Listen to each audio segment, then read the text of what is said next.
नमस्कार, मैं आस्था पांडे और आप देख रहे हैं सी न्यूज़ भारत और रुक करेंगे यूपी बुलेटिन की ओर। यूपी बुलेटिन में बात होगी फतेहपुर की, जहां गोवध मामले में वांछित बदमाश पुलिस मुठभेड़ में हुआ घायल।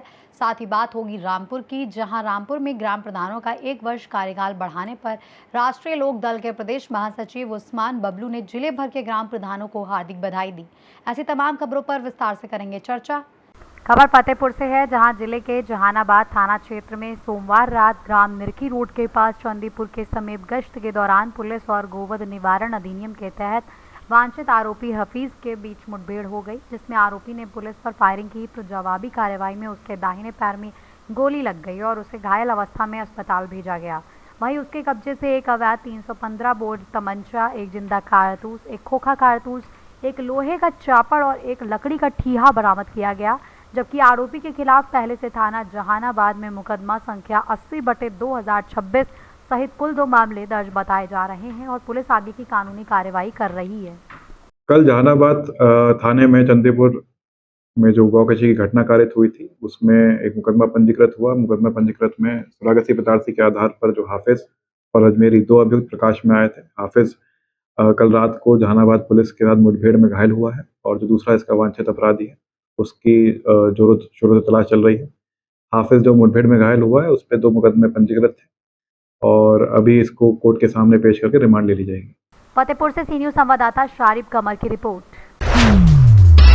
खबर इगलास से है, जहां ग्रामीण पत्रकार एसोसिएशन अलीगढ़ द्वारा 27 मई को सुबह 10:30 बजे गोंडा मार्ग स्थित प्रकाश कॉन्वेंट स्कूल पर ग्रामीण पत्रकारिता दिवस मनाया जाएगा, जो उत्तर प्रदेश ग्रामीण पत्रकार एसोसिएशन के संस्थापक स्वर्गीय बालेश्वर लाल जी की 39वीं पुण्यतिथि के अवसर पर आयोजित किया जा रहा है, जिसमें एसोसिएशन के पदाधिकारी, सदस्य और सभी पत्रकारों को आमंत्रित किया गया है। इस कार्यक्रम में स्वर्गीय बालेश्वर लाल जी के पत्रकारिता सिद्धांतों पर प्रकाश डाला जाएगा और उनके दिखाए मार्ग पर चलने की प्रेरणा ली जाएगी।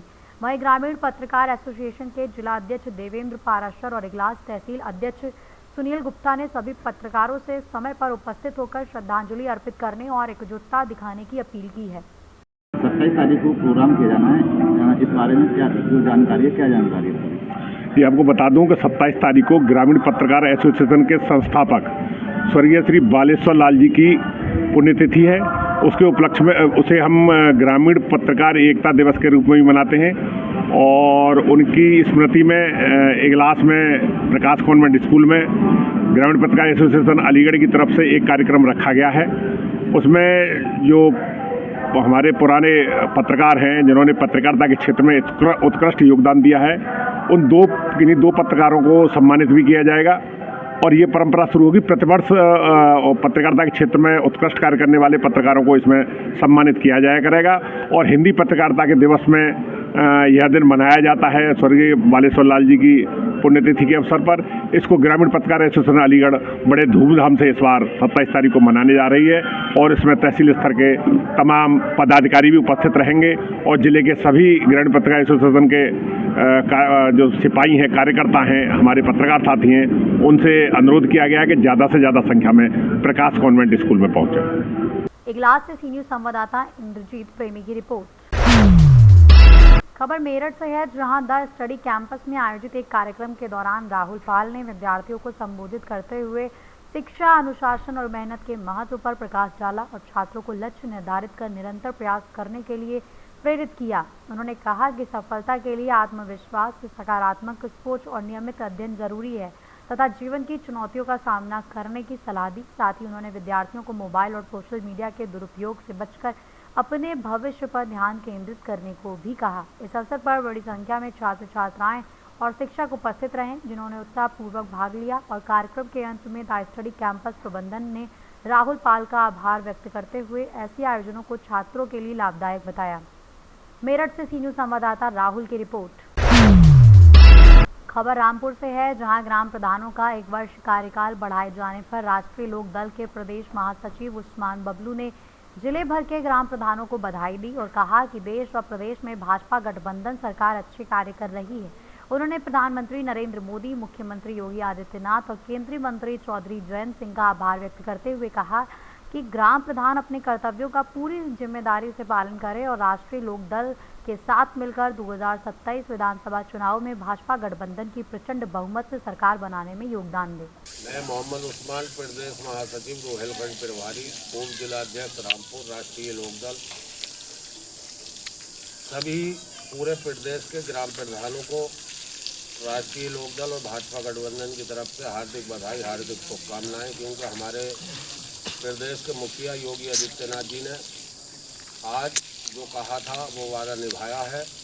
उन्होंने पूरे प्रदेश के ग्राम प्रधानों का कार्यकाल 1 वर्ष बढ़ाने का फैसला किया है और जो ग्राम प्रधान हैं वही ग्राम पंचायत की जिम्मेवारी को संभालेंगे, क्योंकि हमारी जो सरकार है भाजपा गठबंधन की, राष्ट्रीय लोकदल और भाजपा की, ये सरकार सबका साथ और सबका विकास चाहती है।